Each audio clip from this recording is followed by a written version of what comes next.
Hello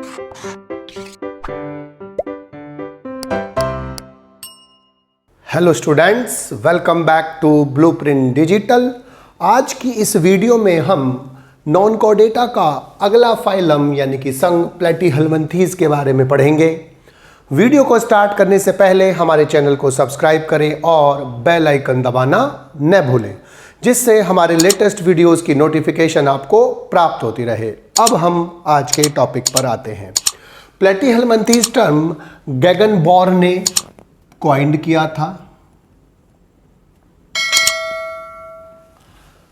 Platyhelminthes के जो सदस्य हैं यानी कि संघ प्लेटीहेल्मिन्थीज के सदस्य पृष्ठाधार रूप से चपटे यानी कि डॉर्सो वेंट्रली फ्लैट यानी कि डॉर्सल और वेंट्रल भागों में बटे समानतः रिबन लाइक होते हैं। इसी कारण इनका जो नाम है, कॉमन नेम, इन्हें फ्लैट वॉर्म यानी कि चपटे कर्मी कहा जाता है।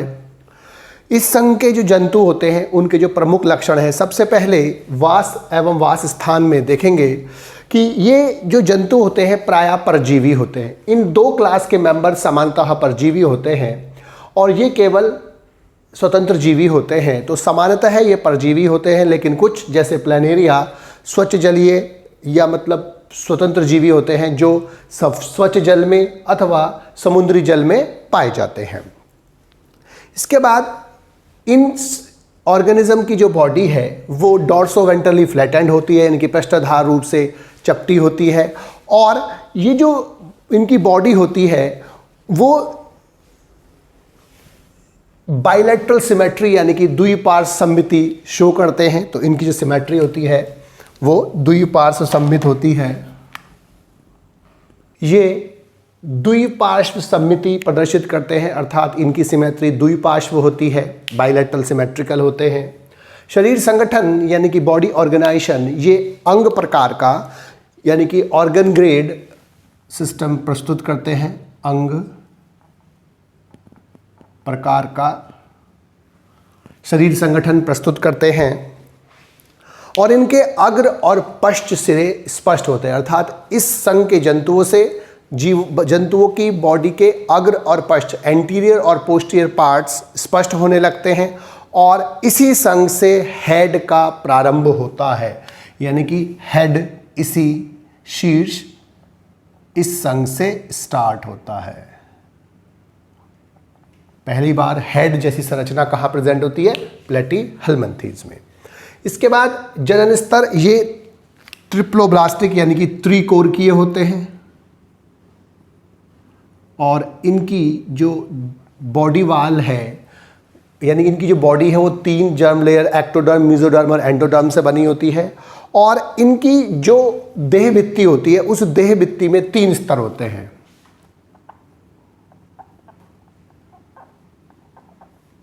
सबसे पहले क्यूटिकल, एपिडर्मिस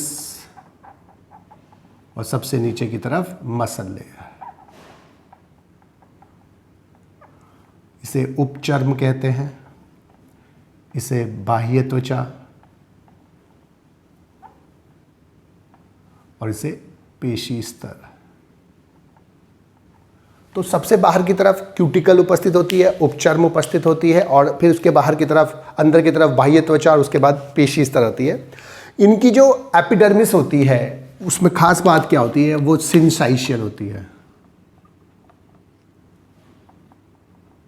यानी कि बहु केंद्र की है।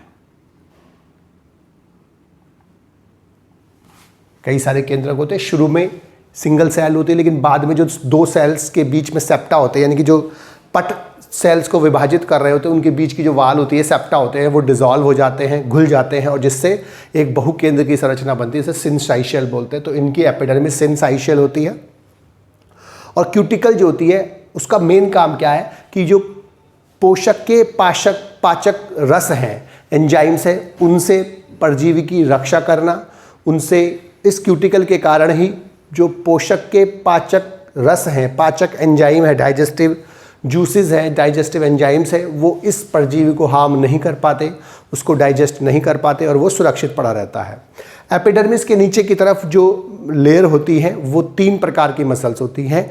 एक होती है ऑब्लिक यानी कि तिरछी, दूसरी होती है गोलाकार यानी कि सर्कुलर, और तीसरी होती है लंबवत यानी कि लॉन्गिट्यूडनल। तो लॉन्गिट्यूडनल, सर्कुलर और ऑब्लिक मसल्स होती हैं। इसके बाद क्लास सिस्टेडा।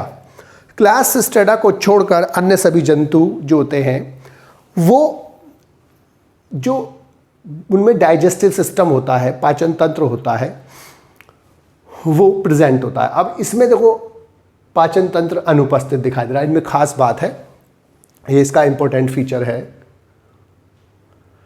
अब जो कंकाल है इनमें, कंकाल इनमें अनुपस्थित होता है, और जो बॉडी के अंदर फ्लूइड होता है वही एक हाइड्रोस्टैटिक स्केलेटन या हाइड्रोस्केलेटन की तरह काम करता है और उसको एक प्रॉपर शेप देता है। पाचन तंत्र जो होता है इनके अंदर, इन जंतुओं में जो पाचन तंत्र है इन दोनों ग्रुप में, टुर्बिलेरिया ट्रिमेटोडा में जो आहार नल प्रेजेंट होती है, जो ब्रांच होती है, लेकिन इसमें आहार नल डाइजेस्टिव सिस्टम का अनुपस्थिति है, क्योंकि ये डायरेक्ट पोषक से पोषक पदार्थों को अपने अंदर एब्जॉर्ब करते हैं, चूसते हैं, इसीलिए इनमें डाइजेस्टिव सिस्टम की या आहार नाल की आवश्यकता नहीं होती। इसके बाद श्वसन जो होता है, इनमें जो श्वसन होता है वो परजीवी जंतुओं में, इनमें परजीवी जंतुओं में सामान्यतः जो श्वसन होता है वो एनारोबिक होता है यानी कि अवायवीय होता है, क्योंकि ये पोषक की बॉडी के अंदर होते हैं, इसीलिए इनमें जो श्वसन होता है वो एनारोबिक टाइप का होता है। बाकी जो एनिमल्स होते हैं ये वाले जो मतलब फ्री लिविंग टाइप होते हैं, उनमें इनकी सामान्य बॉडी त्वचा से होता है, अर्थात बॉडी लेयर से होता है, बॉडी की सतह से होता है। लेकिन परजीवी जंतुओं में इंटरनल एस्पायरेशन होता है, बॉडी के अंदर होता है, लेकिन वो कैसा होता है, अवायवीय टाइप का होता है, एनारोबिक होता है, अर्थात ऑक्सीजन की अनुपस्थिति में होता है। इनमें जो उत्सर्जन है, उत्सर्जन के लिए इनमें फ्लेम सेल्स उपस्थित होती हैं जिन्हें ज्वाला कोशिकाएं कहते हैं।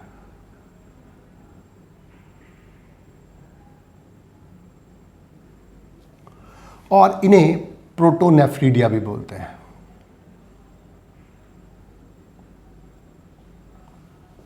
प्रोटोनेफ्रीडिया, इन्हें फ्लेम सेल्स, इनकी जो सेल्स के अंदर सीलिया होते हैं वो फ्लेम की तरह वाइब्रेट करते हैं, इसलिए इनको क्या बोलते हैं, फ्लेम सेल्स कहते हैं। और इनका जो तंत्रिका तंत्र है यानी कि नर्वस सिस्टम है, इनके नर्वस सिस्टम में जो नर्वस सिस्टम होता है सीढ़ीनुमा होता है यानी कि लैडर लाइक होता है, और उसमें एक ब्रेन रिंग होती है।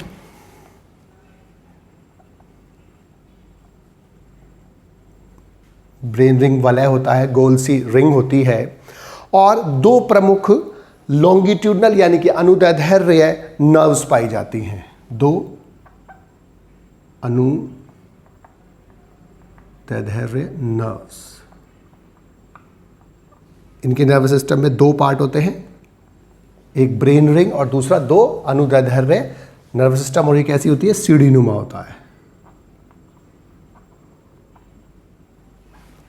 इसके बाद जो परिसंचरण तंत्र है, इनमें परिसंचरण तंत्र अनुपस्थित होता है, क्योंकि इनकी बॉडी में जो चीज़ों का डिस्ट्रीब्यूशन होता है इनमें तो डायरेक्ट हो जाता है, और जो इनके अंदर जो चीज़ें एक्सचेंज होती हैं वो बॉडी से आसानी से हो जाती है, इसलिए इनको डिस्ट्रीब्यूट करने के लिए सर्कुलेटरी सिस्टम की आवश्यकता नहीं होती है। इसके बाद जो इस संघ के जंतु होते हैं वो बाइसेक्सुअल होते हैं, अर्थात उभयलिंगी होते हैं।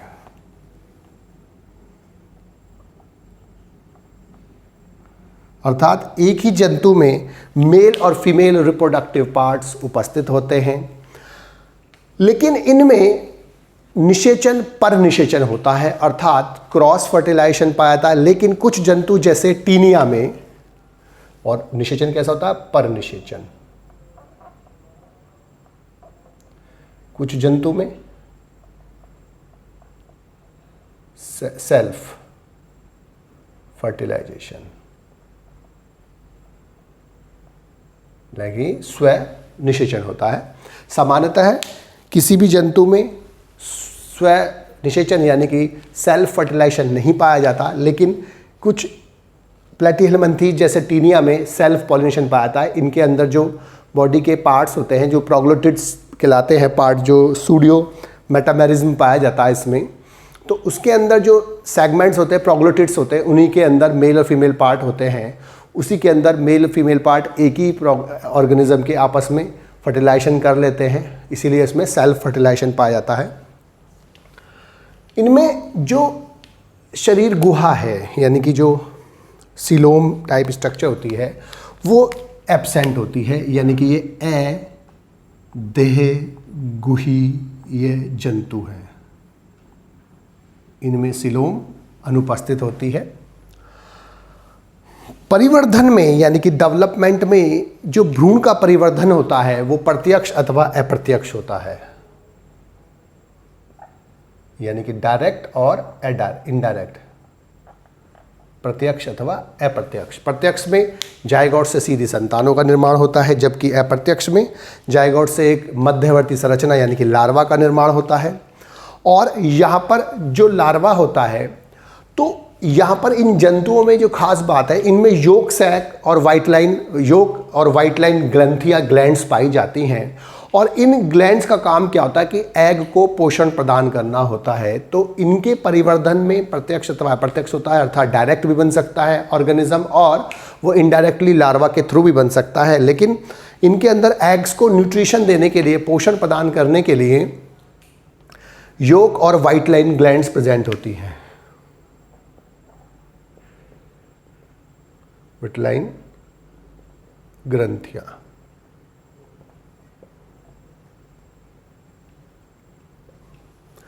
अब प्लेटिहेल्मिन्थेस का जो वर्गीकरण है, तो प्लेटिहेल्मिन्थेस को पाचन तंत्र और स्वतंत्र जीवी अथवा परजीवी प्रकृति के आधार पर, कि वो स्वतंत्र जीवी होते हैं या परजीवी होते हैं, या पाचन तंत्र उसमें है या नहीं है, उपस्थित और अनुपस्थिति के आधार पर इसको 3 क्लासेस में डिवाइड किया गया है, टुर्बिलेरिया, ट्रीमेटोडा और सिस्टोडा। इसके जो जंतु होते हैं टुर्बिलेरिया के, वो स्वतंत्र जीवी होते हैं, वो स्वच्छ जल में अथवा समुद्री जल में पाए जाते हैं, जिन्हें सामान्यतः प्लेनेरिया और एडीवॉर्म बोलते हैं। इनका जो कॉमन नेम है वो प्लेनेरिया अथवा एडीवॉर्म होता है। दूसरा ट्रीमेटोडा अंतः परजीवी होते हैं, जिन्हें क्या बोलते हैं, फ्लूक्स बोलते हैं, यानी कि चपटे कर्मी बोलते हैं, क्योंकि इनकी बॉडी रिबन लाइक पतली होती है, डॉर्सोवेंट्रली फ्लैटेंड होती है, पृष्ठाधार रूप से चपटी होती है। ये आहार नाल के अंतः परजीवी होते हैं, ये बॉडी में हमारी आहार नाल में पाए जाते हैं, और इन्हें सामान्यतः टेपवर्म बोलते हैं। तो ये स्वतंत्र जीवी होते हैं, समुद्र के जल में या स्वच्छ जल में पाए जा सकते हैं, और इनका जो कॉमन नेम है, जिन्हें सामान्यतः हम क्या बोलते हैं, प्लेनेरिया कहते हैं, या इनका दूसरा नाम है एडीवर्म। इनमें ये अंतः परजीवी होते हैं, और इनका जो कॉमन नेम है वो फ्लूक या चपटे कर्मी होता है। ये आहार नाल के अंतः परजीवी होते हैं, जिन्हें टेपवर्म कहते हैं। इनका जो शरीर होता है अनसेगमेंटेड होता है, यानी कि इनकी बॉडी सेगमेंट्स में बटी हुई नहीं होती, खंडों में विभाजित नहीं होती। इनकी बॉडी भी खंडविहीन अनसेगमेंटेड होती है, लेकिन इनकी बॉडी सेगमेंट्स में बटी होती है, और वो कैसा होता है, सूडियोमेरिक होता है, यानी कि कूट मेटामेरिक सेगमेंटेशन नहीं होता, कूट खंडी भवन होता है, अर्थात वो इनके नेक से निकलते हैं खंड, जिन्हें प्रोग्लोटिड्स कहते हैं, यानी कि एम्ब्रियो में खंड उपस्थित नहीं होते हैं, बाद में नेक से बडिंग के द्वारा, मुकुलन के द्वारा ये खंड निकलते हैं, इसलिए इनको बोलते हैं हम सूडियो फ्रेगमेंटेशन, यानी कि कूट खंडी भवन। आहार नाल इनमें शाखित होती है, यानी कि ब्रांच्ड होती है। इनमें भी आहार नाल शाखित यानी कि ब्रांच्ड होती है, लेकिन इनमें आहार नाल अनुपस्थित होती है। ये इनका विशिष्ट लक्षण है, जो पूछा भी जाता है कि किस संघ में, इस संघ के किस ग्रुप में या किस जंतु में आहार नाल अनुपस्थित होती है। तो आहार नाल इंसिस्टोडा क्लास में या टेपवर्म में, टीनेसोलियम में, काइनोकोकस एटसेट्रा में अनुपस्थित होती है। वो 1 नंबर में, 2 नंबर में पूछा जा सकता है, ऑब्जेक्टिव में भी पूछा जाता है। इनमें आहार नाल, इसके बाद इनमें चूषक शकर अनुपस्थित होते हैं। जो इनमें चूषक होते हैं वो अनुपस्थित होते हैं, लेकिन इनमें चूंकि ये परजीवी नहीं होते, इसलिए इनमें चूषक यानी कि शकर की आवश्यकता नहीं होती है। लेकिन पोषक से चिपकने के लिए इनमें शकर्स की उपस्थिति होती है, जिससे उससे चिपके रहते हैं बॉडी से। और यहाँ पर चूसक और हुक्स यानी कि सकर्स और हुक्स दोनों उपस्थित होते हैं पोषक से चिपकने के लिए। इनमें लार्वा अनुपस्थित होता है, अर्थात लार्वा अनुपस्थित होने का मतलब क्या है, इनका जो विकास होता है कैसा होता है, डायरेक्ट होता है, अर्थात प्रत्यक्ष होगा।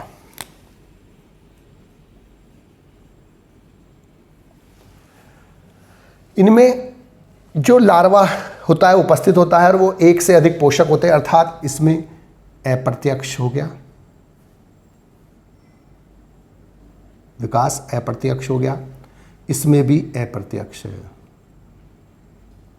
यानी कि इनमें लार्वा उपस्थित होता है, एक से अधिक पोषक होते हैं इसमें। इसके एग्जाम्पल है डुगेसिया यानी कि प्लेनेरिया का कॉमन नेम है, माइक्रोस्टोमम। इस प्लेनेरिया की खास बात क्या है कि इस प्लेनेरिया में रीजेनरेशन यानी कि पुनरुद्भवन की अपार क्षमता होती है, और अगर इसकी बॉडी को सेगमेंट्स में काट दिया जाए, टुकड़ों में तोड़ दिया जाए, तो प्रत्येक टुकड़ा फ्रेगमेंट एक नए प्लेनेरिया का निर्माण करता है, और माइक्रोस्टोमम और मैक्रोस्टोमम इसके एग्जाम्पल होते हैं। ट्रिमेटोडा के एग्जाम्पल है लीवर फ्लूक यानी कि Fasciola hepatica. Liver fluke sheep का एक अंतः परजीवी होता है जो शीप के लीवर और बाइल डक्ट में परजीवी के रूप में रहता है, और वहाँ लीवर रॉट नामक एक डिजीज़ उत्पन्न करता है। और इसका जो इंटरमीडिएट या जो पोषक उसका जो सेकेंडरी होस्ट होता है वो लिम्निया जाति का स्नेल होता है, घोंघा होता है। ब्लड फ्लूक सिस्टोस्टोमा, इसके एग्जाम्पल टेप वॉर्म यानी कि टीनिया सोलियम है जो मनुष्य में टीनियसिस रोग उत्पन्न करता है, और उसका जो सेकेंडरी और इंटरमीडिएट होस्ट होता है वो पिग यानी कि सुअर होता है। और मनुष्य के शरीर में पिग और सुअर का अनकुक्ड यानी कि कम कुक्ड या कच्चा मांस खाने से ये बॉडी में पहुंचता है। और इसके अलावा ब्लड जो इकाइनोकोकस है वो सिस्टोडा के एग्जाम्पल है। अब इस संघ के जो प्लेटिहेल्मिन्थेस के विशिष्ट लक्षण हैं, जिनसे जो इनके विभेदक लक्षण हैं, तो सबसे पहले ये द्विपार्श्व सममित, ये वाला पहला लक्षण क्या है इसमें कि ये द्विपार्श्व सममित है। अब तक जितने भी जंतु आए उनमें या तो सिमेट्री नहीं थी, पॉरीफेरा में या निडेरिया में, टीनोफोरा में, लेकिन प्लेटिहेल्मिन्थेस पहले ऐसे जंतु हैं जिनमें पहली बार द्विपार्श्व सममिति पाई गई, बाइलेटरल सिमेट्री पहली बार इनमें बनी। दूसरा इनमें विशिष्ट लक्षण क्या है कि अंग स्तर का शरीर संगठन, जो अंग प्रकार का शरीर संगठन है, ये दूसरा लक्षण है। अभी तक जो ग्रेड आ रहे थे वो टिश्यू ग्रेड वाले आ रहे थे, ऊतक तंत्र वाले आ रहे थे, तो पहली बार अंग प्रकार का जो बॉडी ऑर्गेनाइजेशन है यानी कि शरीर संगठन है वो प्लेटिहेल्मिन्थेस में बनता है। तीसरा, इनमें जो हेड है, शरीर के अग्र सिरे पर हेड की उपस्थिति, शीर्ष जो बनता है, ये रहा हेड शीर्ष, ये तीसरा इनका मेन कैरेक्टर है कि जो पहली बार हेड जैसी संरचना यानी कि शीर्ष जैसी संरचनाओं का जो निर्माण होता है अग्र सिरे पर, क्योंकि बॉडी अब तक अग्र और पश्च सिरों में बटी हुई नहीं थी इनसे पहले, लेकिन पहली बार अग्र और पश्च सिरों पर बटी हुई बॉडी दिखाई देती है जिसमें अग्र सिरे पर हेड दिखाई देने लगता है। चौथा, 3 जनन स्तर, तो ये पहले ट्रिप्लोब्लास्टिक टाइप के एनिमल्स हैं। इससे पहले जो टीनोफोरा उन्हें भी ट्रिप्लोब्लास्टिक माना जाता है, लेकिन उनमें केवल मीजेनकाइम सेल्स जो होती है उन्हीं के अंदर केवल कुछ मीजोडर्मल सेल्स प्रेजेंट होते हैं, लेकिन यहाँ पर मीजोडर्म में एक ज़्यादा वेल डेवलप्ड लेयर होती है। तो तीसरा, इसमें ये त्रिकोर की जो संरचना है, ये चौथा इनका इम्पोर्टेंट कैरेक्टर है कि ये ट्रिप्लोब्लास्टिक होते हैं, त्रिकोर की होते हैं। इसके बाद पांचवा, इनमें जो देहभित्ति होती है और आहार नाल दोनों में ही पेशी स्तर की उपस्थिति होती है, यानी कि बॉडी वाल में भी, body wall plus digestive system में यानी कि आहार नाल में